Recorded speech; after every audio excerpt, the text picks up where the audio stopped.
Hi everybody, it's Az here from Heel vs Babyface, and in front of me lies the Throne of Thunder, which is the brand new 13 boss raid instance, which is coming in patch 5.2. And if you actually want to get there, you don't need to go up the staircase. Just take a left from where we were, and then you'll come to this little cave, which has got a sewer pipe. Jump inside the sewer pipe, there's a portal at the end, go into the portal, et voila! You will pop out right outside of the raid instance. You don't have to go into the area that we're going to explore. But exploration is what this video is all about. And this is the first part, which is going to take you down the left-hand side of the Throne of Thunder to see what we can find and what we do have out there. And it very much reminds me of the Black Temple, because you had Atamal Terrace on one side, I think it was, and then on the other side we had the Blood Elf stuff. Unless the Blood Elf stuff was Atamal Terrace and whatever. We had the Orcs on one side, we had the Blood Elves on the other. This time round, we've kind of got a mixture of Zandalari and also the Mogu. And it's kind of like the Zandalari hold the bottom area and the top area of another, and the Mogu hold a whole segment. It's quite complicated to go through without showing you. We'll get to it eventually. But one thing that I did notice as soon as I entered this area was we have a reskin pretty much of Undasta, which is the phenomenal looking T-Rex, which has been taken over by the Zandalari. It just looks absolutely incredible. This is a slightly smaller version of it. And I actually picked up a quest today to kill the Devil-Saurus, but I think it's the one that's outside in the moors and not this one. But because we had all these master callers out here that were seemingly holding it in place, I thought, what if I just go around and attack them all? When I kill them all, is it going to release the Devil-Saur? Will that actually become part of a quest? It is a quest mob after all. So I pull everything, and lo and behold, it doesn't take me long to burn them all down. They're pretty weak stuff. Final one dies, and there we go. We've got movement now from the T-Rex. So the Devil-Saur is now going off on a rampage. And because it's a quest item, I think that's actually going to be the quest. You got to cause it to go berserk around the bottom area. So that's the way that you do it. Just kill the callers that are surrounding it, and then it will go off. You see that every so often it will do some sort of bellowing roar, but it's not affecting anyone at the moment. It's not killing any of the Zandalari. It's not causing them to run with fear or anything like that in its present format. But remember, we've probably still got best part of 6 weeks at least of testing on the PTR. There's plenty of stuff which needs to be changed. Oh, have a shout at those little things as well. Nobody gives a toss, mister. But yeah, it's built up very much, as it says, of a beastery. There's loads of direhorns, loads of raptors. Everyone seems to be a tamer of some variety or holding some sort of dinosaur down. Look at that. That bloodhorn looks amazing. I wonder if I can actually tame. That's a quest item I very much doubt I do. But hunters, yeah, there might be plenty of stuff here for you to also tame should you manage to get the books. If you don't know how to get the books, go watch my video on how to tame dinosaurs. So I repeated the same trick with this direhorn, sorry.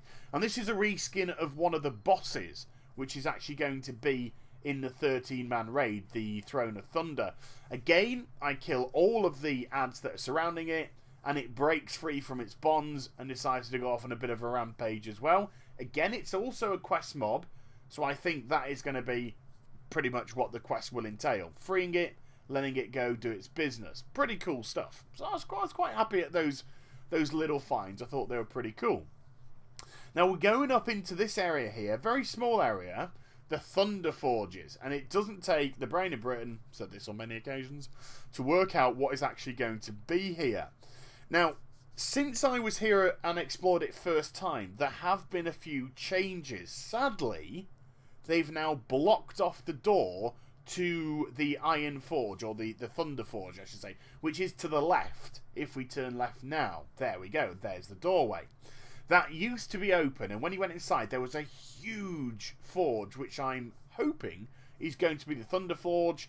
Blacksmiths, if you don't know what the Thunder Forge is, it's where you're going to be able to craft raid-worthy gear. But I need to show you this fight because it's absolutely fantastic. And on your own, pretty tough. If you've got a group of people, you could probably batter through it quite easily. But you burn the boss down, or the ad down at least, to a certain amount of percentage. He will then go invincible, put a force field around itself, which is only deactivated by going to the various casket that it's actually produced from. But on the floor, you have all this sort of misty kind of thundery effect. You stand in that, you're going to take some massive damage. You also see the little thunder sparks going around the place. Look, I'm going to try and clip that corner. It just ticks instantly for 56k. If I was stood in it, it would constantly tick, pretty much like it's ticking there for 13.5. But you just imagine that being 56k, and you're going to get yourself in all manner of trouble. Already I'm having to proc every cooldown that I can. My pet's already gone because it's in deep doo-doo. But you have to deactivate all 4 of those devices for the shield to drop. So I'm just literally fast forwarding it through to pretty much the last time. I had to repeat this a couple of times. Thankfully, they have seemingly reduced the health pool of that mob, because when I did this first time around, it seemed to take an absolute age. I had to deactivate the devices, I think about 4 times, something absolutely ridiculous like that. But it kind of harkens to me a little bit of platformy elements, and don't stand in those thunder charges, whether it be in a straight line or a circle around the boss itself. I decided to see how much damage it would do. It's the kind of thing that I like to try out for you people, and it hit me for around 260 odd K. It was a big hit. So there you go, you see on the floor, step out, melees, be quick, because it seems to cast through pretty easily. He dies, and I think he just drops something small. But when I looked up into the air now, I saw a shadow of a sky serpent looking up in the air. There we have Nalak, and Nalak is the second world boss which has been introduced to the PTR, and it will be introduced to patch 5.2. Undasta is the first one. That is Nalak. But because it's flying in the air, it's going to have to be a little bit like Alani. For somehow, I haven't yet to discover, we're going to have to pull it down, because you can't aggro it from the air. It's way too high for anyone to do any damage to it. So there must be a method of calling it down. These areas are also literally completely and utterly saturated with these rare elites.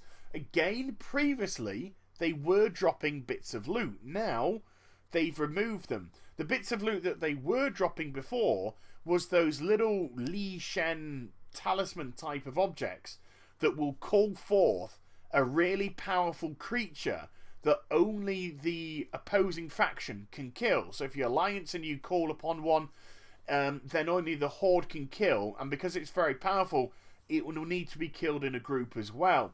But we can't activate it as yet. So when we do, it's going to be very interesting to see how that one works out, because as yet we still don't know what all this war effort business is about. There's nothing that leads into it. We don't know how on earth we're getting resources, yada yada.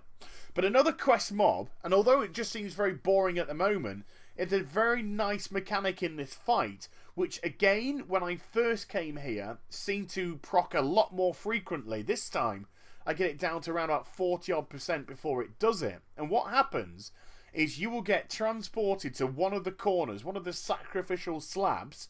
You'll have these little possessed blood type things pulled from you, which will start to make their way to the quest mob. I'm just assuming get them killed as quickly as humanly possible, because they'll either heal it or give it some sort of buff. So that's what I try and do. You can if you want, because I seem to be burning it down pretty easily. Just focus your DPS efforts on the boss itself. But it's quite nice to try and do these things in the manner in which Blizzard would like you to start off with. There you go, one hit, and he's now gone red. So I think he's sort of enraged. Maybe he's doing extra damage for X amount of time, and depending on how many of those little blood things hit him, it might stack, and then he could become awfully powerful. He's just about dead by the time he does it again, so I think he'll just automatically drop from the dots that are hitting him. So there's some pretty cool stuff that we've seen on the left-hand side at the moment. We've still got the right-hand side to come. So I hope you enjoy the video. Please do like, comment, and subscribe to my channel. Also, Please follow me on Twitter and do like my Facebook. Both of those sincerely need your support. And I'll be back with some more goodies in the second part of this video tomorrow. So you take care, everybody. Bye-bye.